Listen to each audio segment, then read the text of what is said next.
This will be an important meeting of defense ministers. It is the last big meeting we will have before the summit in The Hague, and today is really key because we will decide on the capability targets.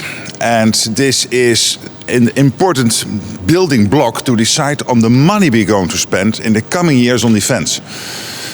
So I'm really excited about today's meeting. It's my prediction that we will agree on these capability targets. Of course, we will discuss many other issues, but this is a key building block up to The Hague to make sure that then in The Hague we will have a commitment on more spending, on more production, of course our support for Ukraine. And speaking about Ukraine, we will have a meeting with the Council, the NATO-Ukraine Council, with the defense ministers during lunch. We will also have, of course, the defense minister of Ukraine visiting, Rustem Umerov, and of course Kaja Kallas. She is the High Representative of the European Union. So it will be a packed agenda today, and I hope to see you at the end for the closing press conference. But now I have time for a few questions, but again, all the time at the end of the day. Secretary General, one question. Can you mention more detailed capability targets that NATO has to fulfill to successfully deter and defend? Yes, so what we will do today is to decide what do we need to make it for us to be able to, whenever we would be attacked, to defend ourselves. And by being able to defend ourselves, not being attacked. So, as you know, to prepare for war, spend more. And when you are really prepared for war, you will not be attacked. That will be a considerable extra investment. And this is why I predict that in The Hague we will decide on a much higher spending target for all the nations in NATO. Because we have to invest in our air defense systems, we have to invest in our let's say long-range missiles, we have to invest in our maneuverable land formations, command and control systems. All of this has to happen.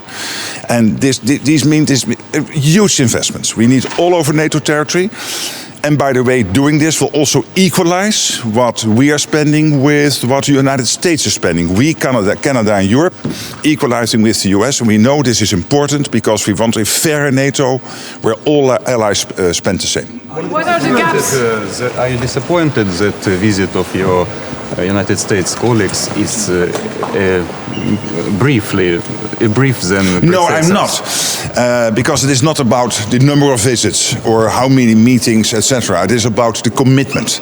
And the commitment of the US and Pete Hegseth and the President to NATO, to our joint commitments is ironclad. One of the ministers we heard from yesterday said that 2032 is simply too late as a deadline. Doesn't he have a point? Well, we will have some debates over the coming weeks, and that's good, because in the end this is a democratic alliance. We will decide with unanimity. And by the way, I will put out my proposal on the defense spending and the new plan this afternoon during the press conference. What I need today is this last building block, the capability targets. As they will be agreed today, I will then inform you about my proposals for the summit. What are the gaps? Yes, some NATO officials are calling this day an historic day due to the pledges that are being made on capabilities.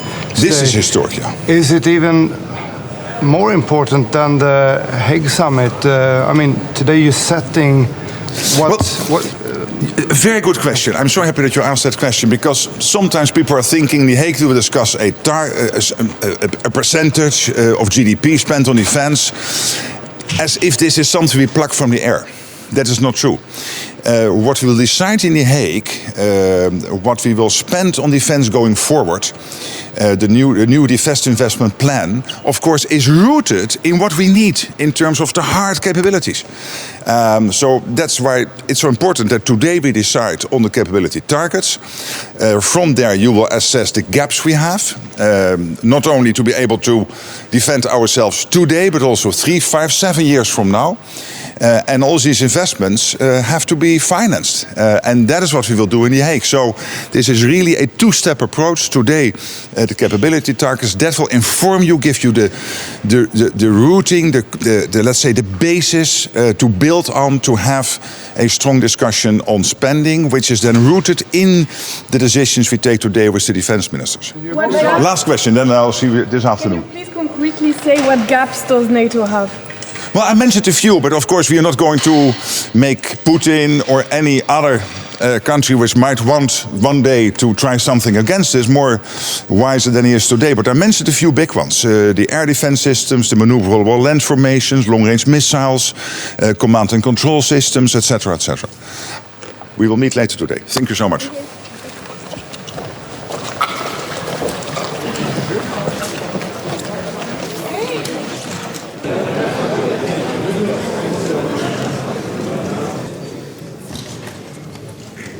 So, good morning, everyone, and welcome to this meeting of NATO defense ministers.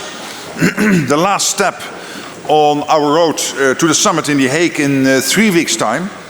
And today we will agree an ambitious new set of capability targets to keep our 1 billion people safe by keeping our deterrence and defense strong. To make NATO a stronger, a fairer and a more lethal alliance.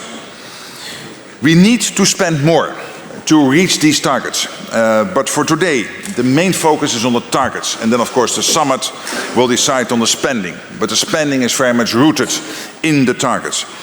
And, of course, we also have to produce more to defend ourselves. Much more.